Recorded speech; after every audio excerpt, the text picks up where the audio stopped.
Chapter 13, Learning from Jesus' Temptations. Immediately after his baptism, Jesus is led to God's Spirit into the Judean wilderness. He has a lot to think about. For his baptism, the heavens were opened up so that he could discern heavenly things. Indeed, there was much for him to meditate on.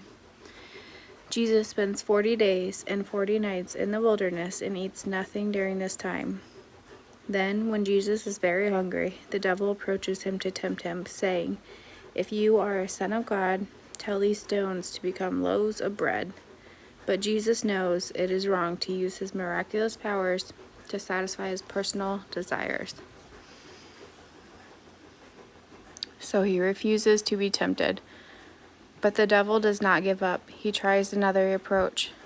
He challenges Jesus to leap off the temple wall so that God's angels will rescue him. But Jesus is not tempted to make such a spectacular display. Quoting from the scriptures, Jesus shows that it is wrong to put God to the test in this way. In a third temptation, the devil shows Jesus all the kingdoms of the world in some miraculous ways and says, "All of these things I will give to you if you fall down and do an act of worship to me." But again, Jesus refuses to yield to temptation to do wrong, choosing to remain faithful to God. We can learn from these temptations of Jesus. They show us, for example, that the devil is not a mere quality of evil, as some people claim, but that he is a real, invisible person.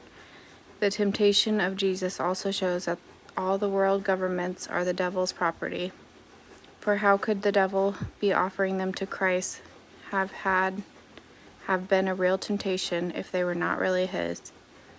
And think of this, the devil said he is willing to reward Jesus for one act of worship, even giving him all the kingdoms of the world.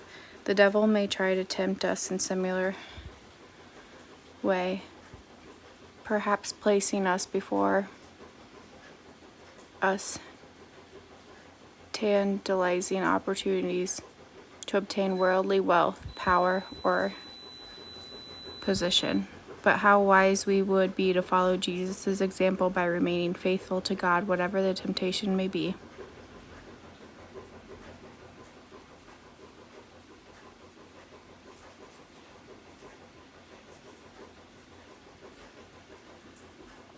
What are the things Jesus apparently meditates on during his 40 days in the wilderness?